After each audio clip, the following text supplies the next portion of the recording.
Captain James Mitchell stood in the briefing room at Ramstein Air Base, Germany, his flight suit crisp against the February cold seeping through the walls.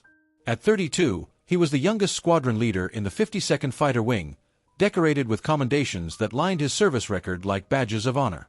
His fellow pilots called him Golden Boy, a nickname he'd earned through flawless missions over hostile territory. "Gentlemen, tomorrow's operation is critical," Colonel Harper announced, his weathered face illuminated by the projector's blue glow. "Intelligence confirms a weapons facility in Eastern Europe requires immediate neutralization. Captain Mitchell, you'll lead the escort for our B-2 bombers." James nodded, his jaw set with determination. Outside, snow fell softly on the tarmac where F-16s waited like sleeping predators. He thought of his wife Sarah back in Virginia, her last words echoing, "Come home safe." He always did. But something felt different this time. Colonel Harper's eyes held a shadow James couldn't interpret, and the mission parameters seemed unusually vague. As other pilots filed out, discussing tactics and fuel calculations, James remained seated, staring at the classified coordinates glowing on the screen, unaware that tomorrow would shatter everything he believed about duty and loyalty. The officers' quarters buzzed with pre-mission energy, but James sat alone in his room, reviewing flight plans under the harsh fluorescent light. His phone vibrated, a text from an unknown number, "Check your target coordinates twice. Not everything is what it seems. A friend." James's pulse quickened. Anonymous warnings weren't standard protocol. He pulled up the secure mission files on his encrypted laptop, cross-referencing the coordinates with satellite imagery. The target sat in a remote valley, supposedly housing chemical weapon components. Intelligence photos showed industrial buildings and vehicle movements, textbook enemy installation. A knock interrupted his analysis. Lieutenant Chen, his wingman, entered with 2 cups of coffee. "Can't sleep either?" Chen asked, his Korean-American accent softened by years in the service. "This mission feels heavy, Cap." "Just thorough," James replied, closing the laptop. But Chen's instincts were sharp. He'd flown beside James through sandstorms over Syria and near misses in the Baltic.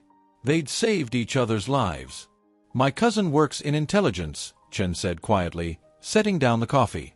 "He won't talk about this operation. Says it's compartmentalized beyond normal classification." James met his wingman's eyes. 24 hours ago, he would have dismissed such concerns as pre-mission jitters. Now, with that cryptic text burning in his mind, doubt crept in like fog over the runway. Dawn broke gray and reluctant over Ramstein.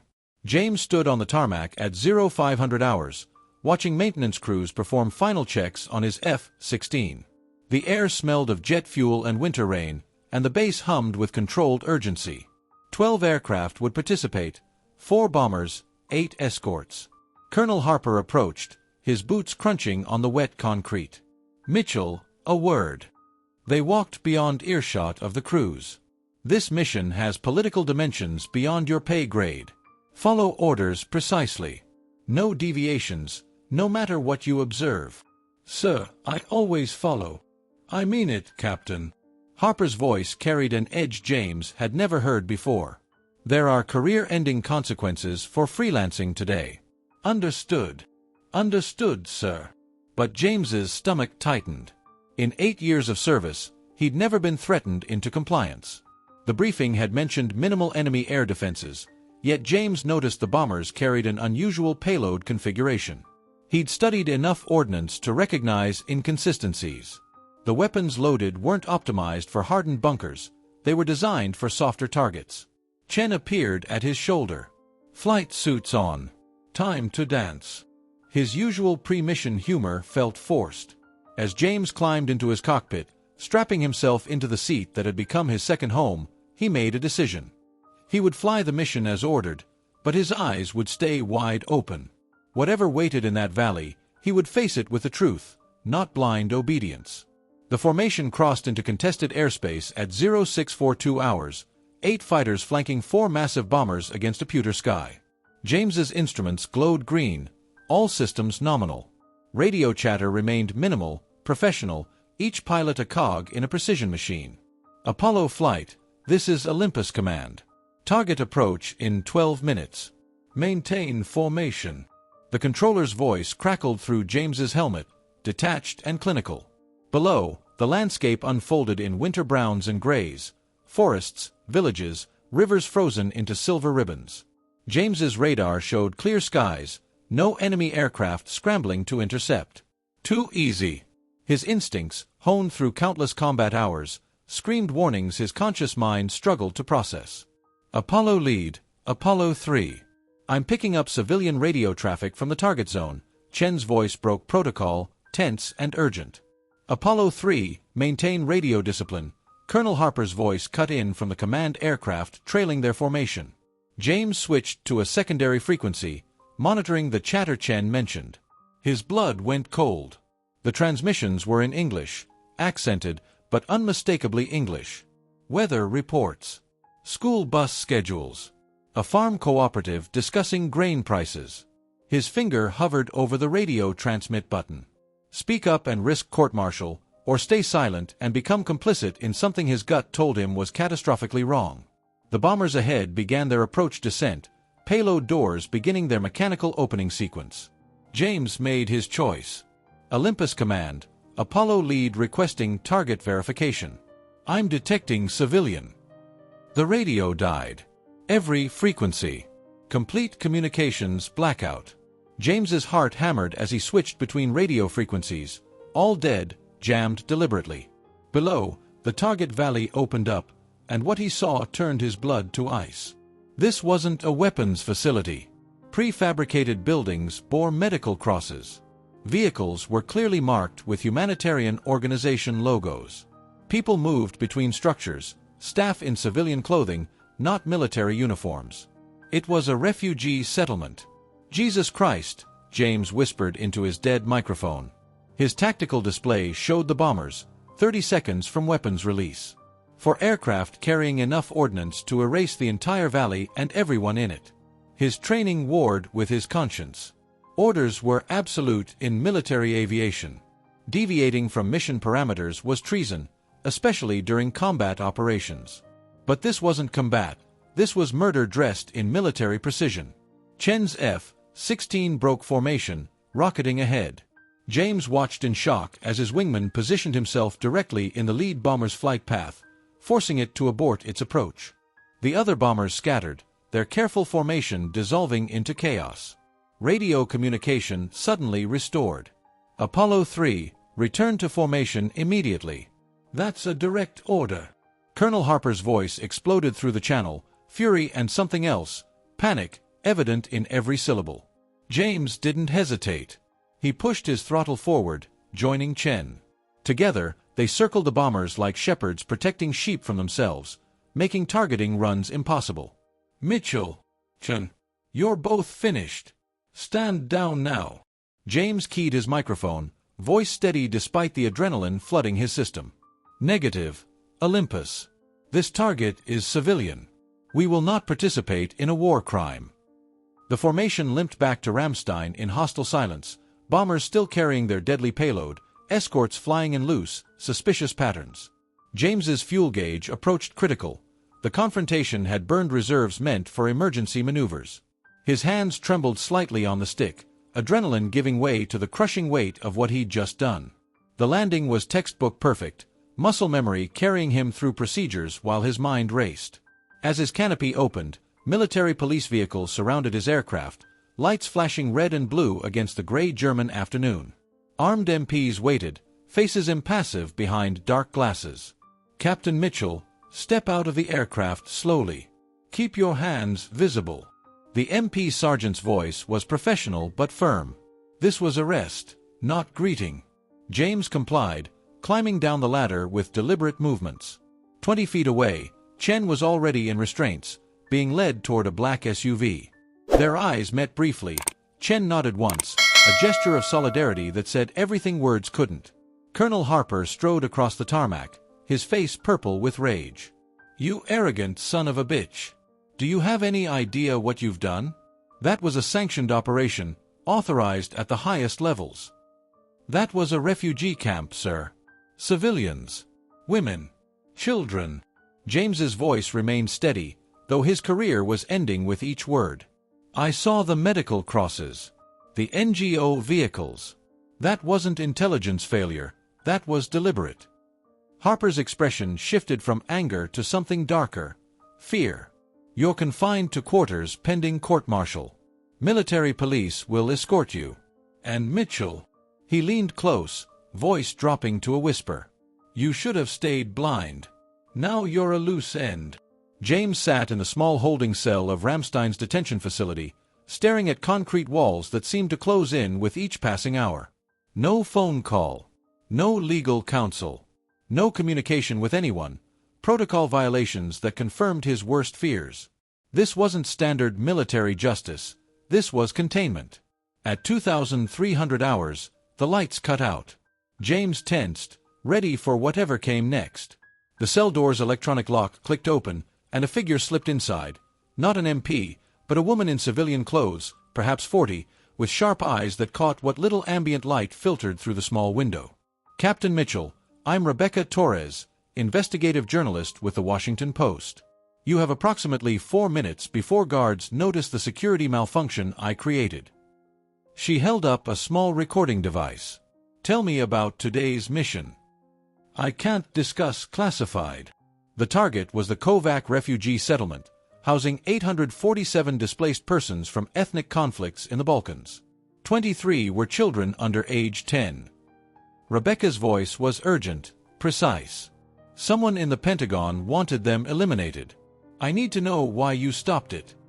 James's world tilted. How do you know this? Because I've been investigating a black ops program called Necessary Corrections for 18 months. It's designed to eliminate inconvenient witnesses to war crimes committed by US-backed militias. Those refugees saw things powerful people want buried. She thrust papers through the bars, documents, photographs, intercepted communications. James scanned them rapidly, his pilot's ability to process information under pressure serving him well. The evidence was damning, a systematic program of covering up atrocities by eliminating those who could testify. You and Lieutenant Chen are heroes, but you're also liabilities now. They'll court-martial you publicly, bury you quietly, or, she paused, make you disappear permanently. You need to get ahead of this story. James never made it back to his cell. At 0300 hours, 2 men in civilian clothes entered the detention facility with forged transfer orders. The duty officer, a young corporal, barely glanced at the paperwork before unlocking James's cell. But James had spent 3 hours reading Rebecca's documents, understanding the machinery that now turned against him. Where's my military escort? James asked, stalling. We are your escort, Captain. Special Investigation Unit. You're being transferred to a secure location for debriefing. The lead man's smile didn't reach his eyes. His suit jacket bulged where a shoulder holster sat, wrong for military police, right for private contractors. James's heart rate spiked, but his face remained neutral. I need to retrieve my personal effects. That won't be necessary. They moved to flank him, hands moving toward weapons. James exploded into motion, 8 years of combat training taking over. He struck the nearest man's throat, grabbed his weapon, and was through the cell door before the second contractor could draw. Alarms shrieked. James sprinted through corridors he'd memorized during detainment, emerging into the cold German night. A vehicle screeched up, Rebecca Torres at the wheel of a battered Volkswagen. Get in! They roared through Ramstein's outskirts, heading toward civilian areas where military police jurisdiction blurred. Chen! James gasped. He escaped 2 hours ago with his cousin's help from intelligence. They're hunting both of you. Rebecca navigated tight corners with practiced skill. There's a safe house in Frankfurt. We get you there, get your story public, and maybe, just maybe, you survive this. Behind them, headlights multiplied. The hunt was on. The safe house was a cramped apartment in Frankfurt's Bahnhofsviertel district, where tourists and immigrants created enough chaos to hide fugitives. James hadn't slept in 36 hours, but adrenaline kept him functional. Chen arrived at dawn, smuggled through underground networks that Rebecca had cultivated over years of dangerous journalism. They're calling us traitors on internal military channels, Chen said, collapsing into a worn chair. Claiming we colluded with enemy forces, took bribes, went rogue. The story's being controlled. Rebecca worked 3 laptops simultaneously, uploading encrypted files to multiple news outlets, building redundancy against suppression attempts. Your testimony, combined with the documents I've gathered, proves the necessary corrections program exists. But we need corroboration from inside the Pentagon. James's phone buzzed, a burner device Rebecca had provided. Unknown number. He answered cautiously. Captain Mitchell, this is General Patricia Hawthorne, Inspector General's office. The woman's voice was crisp, authoritative. I've been investigating irregularities in overseas operations for 3 years. What you uncovered yesterday confirms my worst suspicions. I'm prepared to testify before Congress, but I need you alive to do it. How do I know this isn't a trap? Because Colonel Harper was arrested 2 hours ago, along with 6 other officers involved in the conspiracy. But there are civilians, defense contractors, politicians, who want you silenced. Trust me or don't, but the window for justice is closing fast. James looked at Chen, at Rebecca, at the documents spread across the table that represented hundreds of lives saved and dozens more who died before he found his courage. What do you need from me, General? Everything. And then we fight like hell to make it matter. 6 months later, James stood in civilian clothes before the Senate Armed Services Committee, cameras broadcasting his testimony across the world. The hearing room smelled of old wood and nervous sweat, packed with journalists, military brass, and family members of refugees who'd survived because 2 pilots chose conscience over orders. Captain Mitchell, you violated direct orders, disrupted a classified military operation, and caused an international incident, Senator Bradford stated, his tone sharp. Some call you a hero. Others call you a traitor. What do you call yourself? James met the senator's eyes steadily. I call myself a man who refused to murder innocents, sir. The Necessary Corrections Program was designed to eliminate witnesses to war crimes. 847 people in that camp, men, women, children, were targeted for elimination not because they were enemies, but because they'd seen American-backed forces commit atrocities. The hearing room erupted. Bradford gavelled for order. Chen sat in the audience beside Rebecca Torres, whose Pulitzer Prize-winning exposé had shattered the conspiracy. General Hawthorne had provided testimony that implicated 12 senior officials, 3 defense contractors, and a network of cover-ups spanning years. The hardest part wasn't defying orders, James continued. It was accepting that institutions I'd trusted my entire adult life had been corrupted. But I took an oath to defend the Constitution, not to follow illegal orders. I'd make the same choice again. The committee voted to recommend against criminal charges. James's military career was over, discharged, not dishonorably, but his flying days had ended.